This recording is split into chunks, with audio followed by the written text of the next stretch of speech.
berbicara tentang tasyabbuh. Ada orang yang tidak bersyukur dirinya tercipta menjadi laki-laki, ingin menjadi perempuan. Akhirnya laki tapi menyerupai perempuan. Ada wanita yang tidak bersyukur tercipta menjadi seorang wanita, akhirnya dia menyerupai laki-laki. Ini adalah al-mutasyabbihun wal mutasyabbihat. Dan tasyabbuh ini dilarang. Yang ditunjukkan dengan perbuatan baginda Rasul yang melaknat orang-orang yang tasyabbuh, baik laki-laki maupun perempuan. Dan kata la'ana itu menandakan dosa besar. Karena kalau tidak dosa besar tidak akan dilaknat oleh baginda Rasul pelakunya. Jadi ini menandakan bahwa tasyabbuh ini adalah dosa besar. Tasyabbuh. Dan Islam ini memilih tindakan preventif, pencegahan. Menyerupai saja nggak boleh, apalagi seterusnya. Seterusnya itu nanti akan menimbulkan apa yang orang sekarang sebut dengan LGBT. Apa itu? L itu lesbian, gay, LGB. B-nya apa? BT. Susah sumpah berarti. B-nya itu artinya biseksual dan T-nya adalah transgender. Lesbian. Kalau lesbian itu apa? Ya, perempuan sama perempuan, sukanya sesama jenis ya. Lesbian sama gay itu sama-sama suka sesama jenis. Wedok kok seneng wedok itu jenenge lesbian. Laki suka laki namanya gay. Kemudian kalau biseksual itu suka dua-duanya. Dia seneng lanang, dia seneng wedok. Ada orang laki-laki misalnya, dia seneng kepada perempuan, dia seneng kepada sesama laki juga seneng. Ini namanya biseksual. Atau ada orang perempuan seneng laki seneng kepada perempuan juga seneng. Ini namanya biseksual. Yang keempat adalah transgender. Kalau transgender ini terlahir, misalnya ada orang terlahir dengan jenis kelamin tertentu, misalnya perempuan, tapi kemudian dia memiliki sifat sebaliknya. Jadi mau wedok tapi ngelanangi. Orang perempuan itu sifatnya laki-laki, senangannya angkat besi, ronda malam gitu. Ini transgender namanya. Ada juga namanya transseksual. Transseksual itu adalah orang yang dioperasi kelaminnya. Misalnya orang laki-laki kemudian dirubah menjadi perempuan. Atau ini yang biasa disebut dengan istilah waria. Waria itu wanita tapi pria, laki tapi perempuan. Perempuan abal-abal ya. Atau perempuan jadi-jadian, wajah keibuan, kaki kesebelasan. Pada hadis yang pertama, baginda Rasul sallallahu alaihi wasallam melaknat al-mutasyabbihin minar rijal bin nisa, para lelaki yang menyerupai wanita, dan para wanita al-mutasyabbihat minan nisa birrijal, para wanita yang menyerupai laki-laki. Laki dan perempuan itu berbeda, maka jangan disama-samakan. emansipasi disamakan, tetap tidak sama. Laki perempuan tidak sama, bagaikan siang dan malam, dia tidak sama. Disama-samakan ya tetap tidak sama. Tapi tercipta bukan untuk dibeda-bedakan. Laki wanita itu berbeda, tapi bukan untuk dibeda-bedakan, tapi saling melengkapi, saling menyempurnakan. Karena tidak ada manusia yang sempurna. Lelaki tidak sempurna, perempuan tidak sempurna. Justru tatkala laki dengan wanita, dia akan muncul satu kesempurnaan.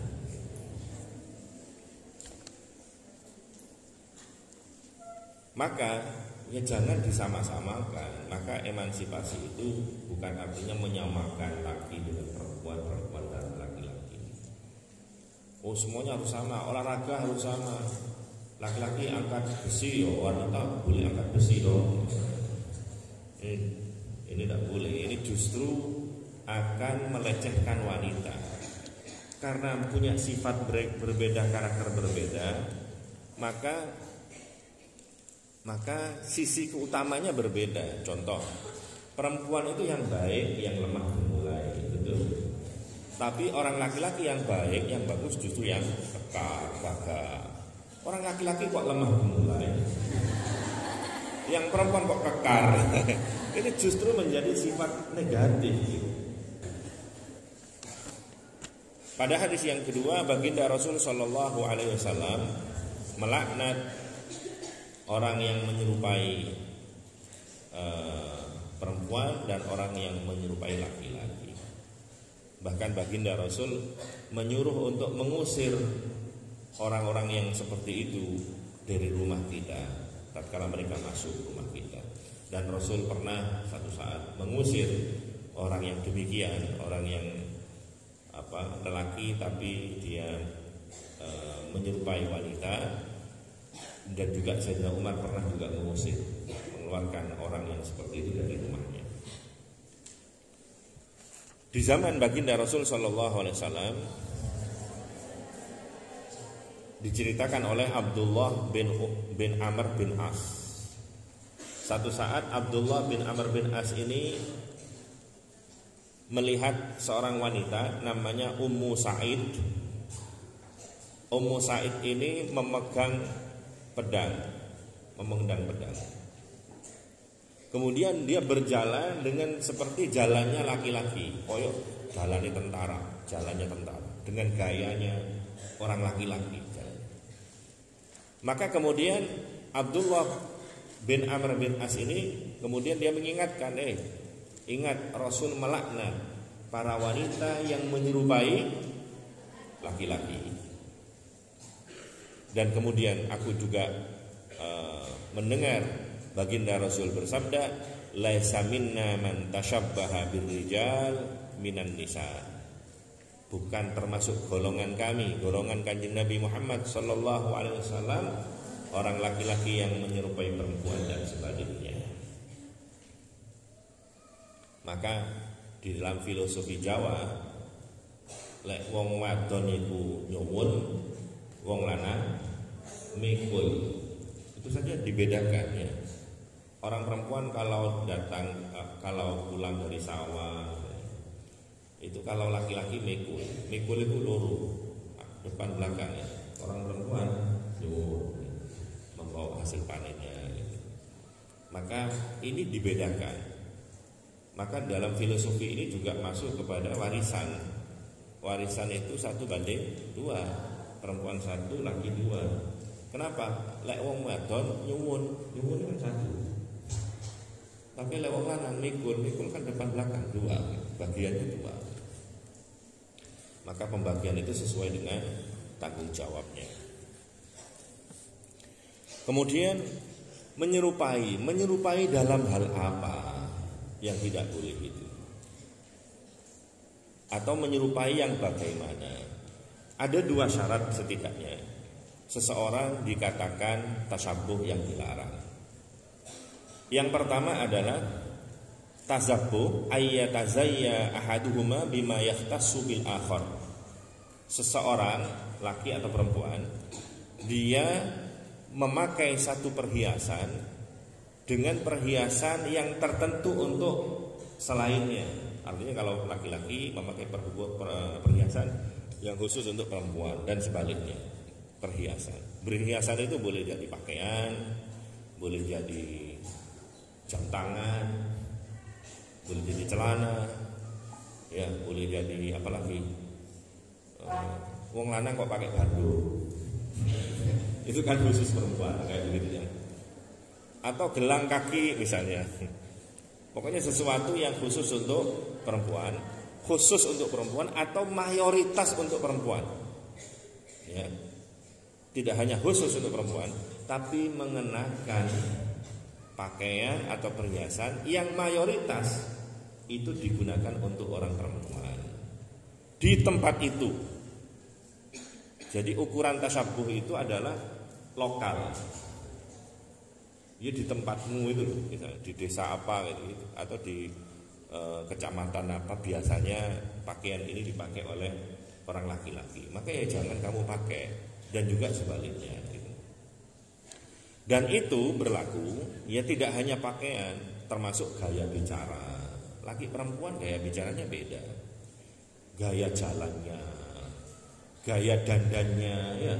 Wong lanang kok pakai beresan, pakai apa, lipstick, pakai eyeshadow.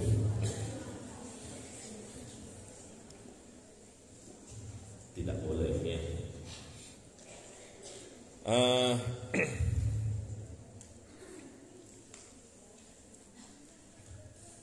Al-mutalayyin fi a'dha'ihi,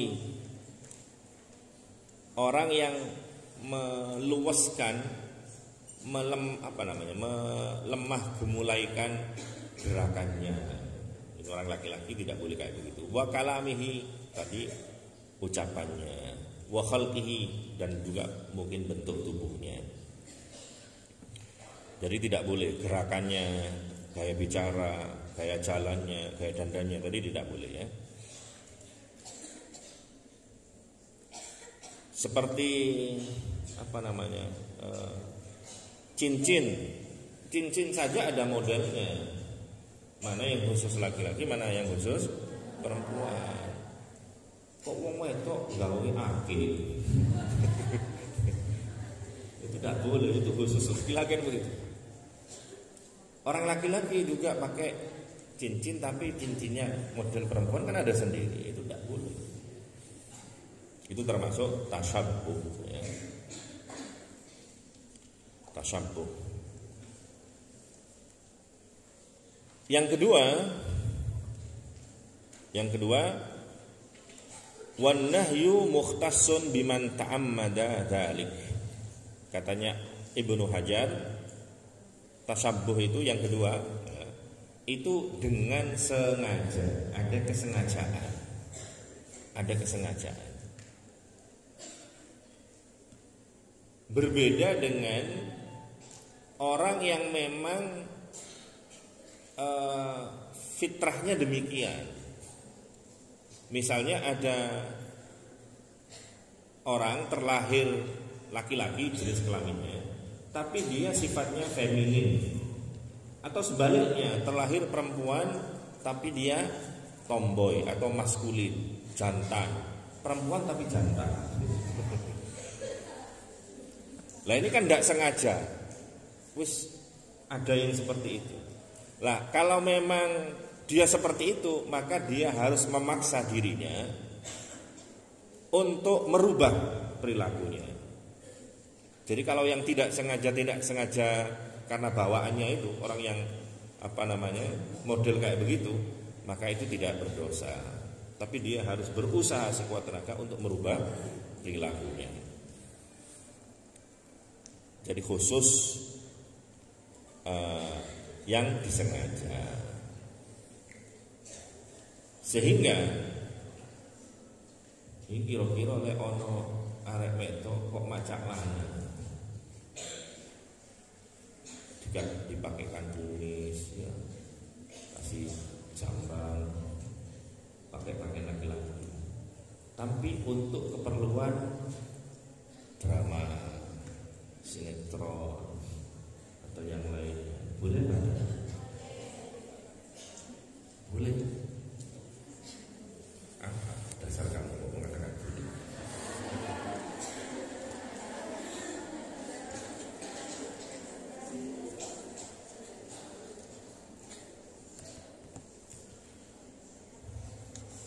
Orang-orang yang tasabuh seperti itu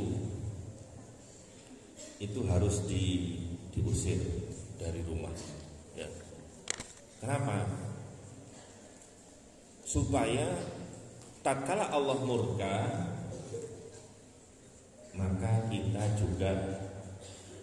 kita tidak terkena murka juga. Sama dengan Nabi Musa. Satu saat Nabi Musa ini datang orang perempuan, Nabi Musa, tolong doakan aku supaya aku diampuni oleh Allah. Memang kamu dosa apa? Dosaku besar sekali Nabi Musa. Iya apa? Gini, maaf Nabi Musa ya. Inni zanaitu zinan fawaladtu waladan faqataltu. Dosa saya besar Nabi Musa. Aku telah berzina. Setelah berzina aku hamil, kemudian aku melahirkan. Setelah melahirkan anak, aku bunuh anak itu. Sudah berzina, ya, melahirkan anak zina dan membunuh. Nabi Musa kaget, langsung diusir sama Nabi Musa. Nyingkrio, pergi jauh ke laut sana. Orang ini pergi, malaikat Jibril tanya, Nabi Musa, kenapa kamu usir wanita itu? Aduh, malaikat Jibril, aku takut tatkala Allah murka, aku juga kena murkanya Allah Subhanahu wa ta'ala. Maka sama dengan ini pelaku tasyabbuh ini. Akhrijuhum min buyutikum, usir dari rumah-rumah kalian. Supaya apa? Tatkala Allah menurunkan azabnya, Allah murka, kita tidak kena murka juga dari Allah Subhanahu wa ta'ala. Dan yang kedua, mungkin supaya tidak nulari. Meskipun sebetulnya menurut secara medis perilaku kayak seperti itu tidak akan menular. Menurut secara medis tidak menular. Tapi menurut pendapat saya, orang itu ya mesti cenderung meniru temannya. Ada temen seneng lagu India, sini gak lagu India. Koncoan karo arek sing seneng lagu India, suwe-suwe melok seneng bisa, kan begitu. Ono duwe konco seneng bal-balan, ini gak seneng bal-balan. Suwe-suwe melok seneng bisa bal-balan. Koncone seneng masak, ini gak seneng masak. Karena koncoan kowe iku akhire ya bendino diceritai masak begini, akhirnya seneng masak. Sama dengan berteman dengan orang yang kayak begitu, tasyabbuh. Ya lama-lama dia condong. Karena teman itu akan condong kepada temannya, maka satu saat akan niru juga. Akhirnya suwe-suwe odo menjadi seperti temannya. Maka kenapa kok harus diusir? Ya supaya menurut saya itu supaya tidak menular. Meskipun secara medis katanya tidak menular. Ya, karena ya, secara kebiasaan pasti akan menular. Perbuatan teman itu akan menulari teman yang lainnya.